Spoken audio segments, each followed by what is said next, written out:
예, 방금 소개받은 대전 창조경제혁신센터의 임종태라고 합니다.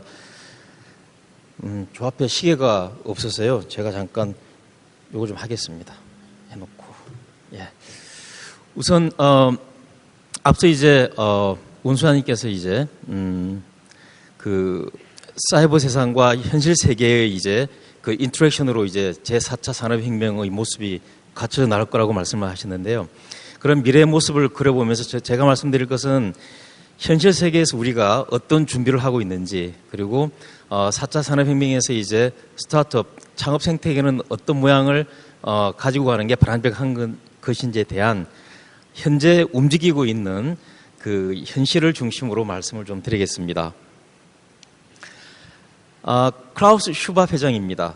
저분이 이제 4차 산업혁명에 대한 것을 이제 올 1월 달 WF 포럼에서 이제 많은 말씀을 하셨고, 사실 매일 지면마다 4차 산업혁명이 나오기 때문에 이제 일반 국민들도 많은 인지를 하고 있습니다. 굉장히 큰 삶의 혁신적인 변화가 이제 나타날 거라는 짐작은 하고 있는데요. 1차 산업혁명, 2차 산업혁명, 다음 3차, 4차 산업혁명, 그 원동력을 따져보면요, 다 기술 혁신입니다. 전기기관, 그 다음에 전기에너지, 그 다음에 ICT 기반의 정보화 혁명. 이어서 4차 산업혁명도 3차 산업혁명의 그 정보와 기술에 이어서 이제 다양한 기술과 산업이 융합하면서 새로운 기술, 서비스 산업, 또 사람들의 삶의 질을 향상시키기 위한 다양한 어떤 그 모습들을 보여줄 건데요. 말씀드리고 싶은 것은 이러한 산업혁명들의 그 기저에는 혁신적인 기술을 개발하기 위한 많은 분들, 기술자, 과학자, 그런 분들의 노력이 깔려 있음을 저희는 잊지 않았으면 좋겠습니다. 4차 산업혁명도 이제 IoT, 빅데이터, 그 다음에 클라우드 컴퓨팅, 그 다음에 인공지능, 이미 우리가 많이 알고 있던 그런 기술들의 융합된 모습으로 이제 4차 산업혁명을 끌고 가게 될 텐데요. 결국은 지금까지 우리가 이제 파편적으로 알고 있던 버티컬하게 존재했던 다양한 기술들이 이제는 호리젠탈하게 서로 얽히게 됩니다. 각 영역에서 이제 독립적으로 존재하던 기술과 그 전후방 산업들이 이제는 매트릭스처럼 융합을 하게 되겠죠. 이 융합된 기술과 이 융합의 결과로 나온 산업들이 제4차 산업혁명의 본 모습이 될 거라고 생각을 합니다. 결국은 4차 산업혁명의 중요한 키워드 중에 하나는 이 융합과 창조, 이 두 가지 단어가 그 기본 철학을 만들어낸다고 저는 생각을 합니다. 그래서 이 시점에서 그럼 저희 나라는 어떤 준비를 하고 있느냐? 사실 저희 나라 나름대로 준비는 하고 있습니다. 그리고 이미 저는 4차 산업혁명에 돌입을 했다고 생각을 하는데요. 저희 대한민국이 끌고 가고 있는 4차 산업혁명을 준비하기 위한 큰 화두는 사실은 저는 창조경제라고 생각을 합니다. 그래서 많이 들으셨겠지만 이 창조경제라고 하는 것은 결국은 우리 국민들이 가지고 있는 끼가 있습니다. 우리 국민들한테는 참 뭔가를 이렇게 비벼서 새로운 걸 만들어내는 대표적인 음식이 이제 비빔밥이라고 생각하는데, 여러 가지 재료들을 잘 섞어서 새로운 맛을 만들어내는 거, 이게 융합의 출발이라고 생각을 하고요. 이런 다양한 아이디어를 우리가 가지고 있는 세계 최고의 정보통신기술, 그 다음에 세계 최고 수준의 과학기술, 거기다가 문화를 덧붙이고 그렇게 해서 만들어내서 새로운 어떤 창업 생태계를 만들어 가자고 하는 게 사실은 창조경제인데요. 저희 나라는 이러한 그 창조경제 플랫폼을 통해서 4차 산업혁명의 준비를 시작을 하고 있다고 저는 생각을 하고 있습니다. 그러면 실제로 저희 대전 창조경제혁신센터가 하고 있는 일을 잠깐만 말씀을 좀 드리겠습니다. 저희는 기술 기반의 어떤 우수한 그런 스타트업들을 발굴하고 육성하는 그런 역할을 맡고 있습니다. 그래서 성장 단계별로 창업을 준비하시는 분, 또는 창업을 결심하신 분, 또는 창업에 성공하신 분, 또는 창업 이후에 기업을 운영하시는 분들을 다양한 그 성장 단계에 맞춰서 저희 자체 프로그램과 그 다음에 또는 중앙정부나 또는 지방자치단체가 운영하고 있는 여러 가지 창업 지원 프로그램, 그 다음에 또 혁신센터를 도와주고 있는 대기업들의 어떤 글로벌 마케팅 채널을 활용해서 기업을 동반 성장시키는 이러한 역할들을 저희가 함으로 인해서 다양한 그 스타트업들의 어떤 성장 속도를 높여주고 그 다음에 지속 가능성을 높여주는 그런 역할을 하고 있습니다. 그런데 저희가 가장 중요한 스타트업의 생태계에서 중요한 소스라고 생각하는 게 저는 대학교라고 생각을 합니다. 그래서 지역에 있는 다양한 대학교들과 함께 그다음에 정부가 지원하는 다양한 프로그램을 엮어서 어떤 훌륭한 인력과 훌륭한 기술들을 끄집어내기 위한 협업 체계를 만들어가고 있습니다.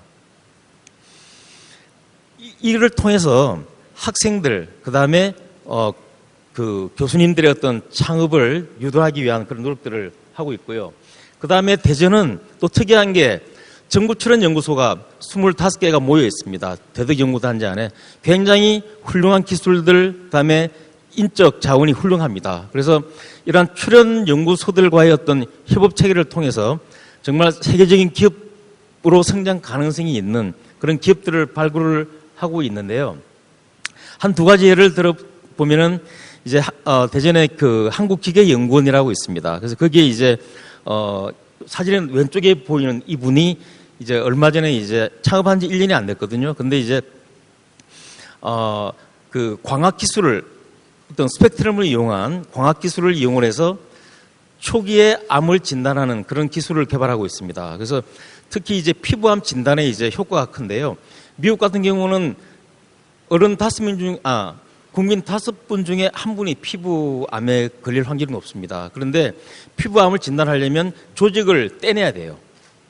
그래서 떼내야 되는데 이 기술은 그냥 빛을 쏘아서 돌아오는 스펙트럼을 분석을 해서 그 암의 유무를 조기에 진단하는 겁니다. 그래서 이 기술 가지고 이제 얼마 전에 지난 6월 달에 뉴욕에서 어떤 스타트업 경진대회가 있었는데 거기서 이제 1등을 했죠. 1등을 하고 지금 이제 실리콘밸리에 법인을 만들어서 현지화 작업을 진행을 하고 있는 이런 기업들이 있는데 이런 경우도 어떤 협업의 어떤 산물로서 나온 결과가 되겠고요. 그 다음에 또 하나 말씀을 드리면 요거는 이제 또 화학연구원이라고 있습니다. 대전에 있는데 지방에 있는 조그마한 기업이에요. 사실 부산 쪽에 있는 조그마한 기업인데 이 기업은 산소 기반의 어떤 헬스케어를 제품을 만들어 이제 생산하는 그런 조그마한 기업입니다. 직원이 한 30명도 안 되고 작년 매출 40억밖에 안 되거든요. 근데 이 기업이 이제 출연연구소의 어떤 특정 기술을 이전을 받아서 새로운 제품을 만들고 있는데 그 제품으로 인해 가지고 지금 이제 투자를 받고 그 다음에 올해 내년에 거쳐서 한 2천만 불 정도의 이제 해외 매출이 일어나게 됐어요. 그래서 이러한 것들은 이제 공공 기술을 조그마한 기업이 이어받아서 어떤 사업화에 성공을 하고 이제 스타트업을 육성을 시키는 이런 체계가 되는 거거든요. 그래서 굉장히 좋은 사례로 저희가 말씀을 드리는 거고 그 다음에 창업 생태계에서 중요한 것 중에 하나가 이 자금 지원입니다. 그래서 이 초기 기업에 대한 투자가 굉장히 저는 열악한데요. 저희 같은 경우는 이제 VC 벤처 캐피탈을 통한 투자와 그 다음에 또 은행권을 통한 보증융자 2개의 트랙으로 기술금융 생태계를 만들어가고 있는데 저희가 한 1년 반 정도 운영하면서 지금까지 저희를 거쳐서 투자가 이루어진 게 한 200억 정도 투자가 이루어졌고요. 그 다음에 또 보증융자도 한 300억 정도 이루어졌는데 사실 지역에서 스타트업이 200억씩 투자받는 게 굉장히 어렵습니다. 그리고 초기 기업에 대한 투자 잘 안 하거든요. 근데 이러한 열악한 상황에서도 VC들의 투자가 이루어졌다고 하는 것은 그만큼 성장 가능성을 많이 보고 있는 거고 이러한 결과물들은 저희 센터가 잘했다고 하는 게 아니라 어떤 출연정과 대학교와 그 다음에 또 중앙정부와 지방자치단체와의 어떤 협업의 결과물로서 나온 산물이라고 말씀을 드리고 싶습니다.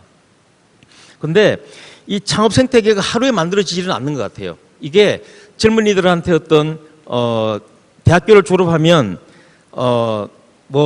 대기업에 들어가거나 또는 공무원으로 가거나 이런 안정적인 직업을 저는 많이 선호를 하는데 이거 말고 창업이라고 하는 새로운 길이 있다고 하는 것을 알려주기 위한 창업 문화를 확산하기 위한 그런 노력들을 시간이 걸리더라도 꾸준히 진행을 하고 있습니다. 그래서 다양한 활동을 통해서 이제 저희가 창업 문화 확산을 하고 있고요. 그 다음에 또 단순히 문화뿐만이 아니라 이 친구들이 준비된 창업을 하게 돼요.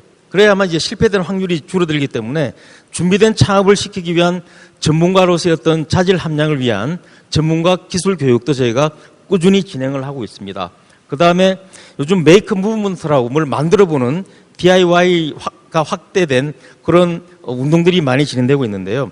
이런 뭔가를 만들어 봄으로써 자기 아이디어를 구체화하고 이를 도와주기 위한 또 기업가 정신도 함량을 하는 이런 다양한 저희가 그 문화를 포함한 교육 아카데미를 진행을 하고 있습니다.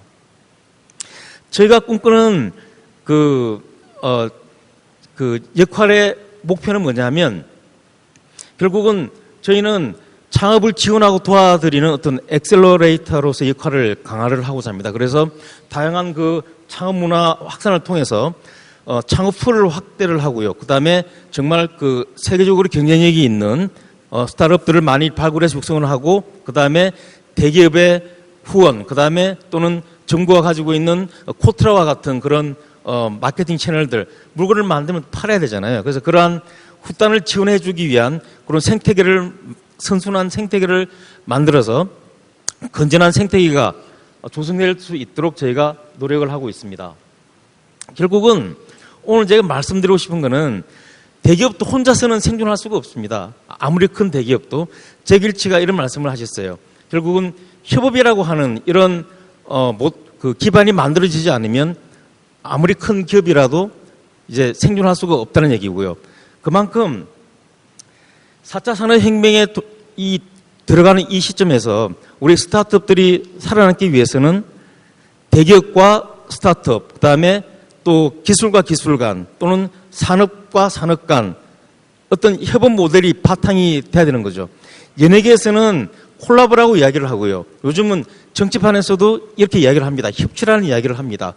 그렇다면은 우리 산업계에서는 결국은 이 협업이라고 하는 이 체제 하에서 정말 괜찮은 기업들을 발굴하고 성장시키기 위한 범나라적인 대한민국의 경계를 넘어서는 그런 협업 모델이 바탕이 돼야만 이 4차 산업혁명에서 살아남을 수 있는 창업 생태계가 잘 만들어지고 그 틀 속에서 훌륭한 스타트업이 많이 육성이 될 거라고 생각을 합니다. 감사합니다.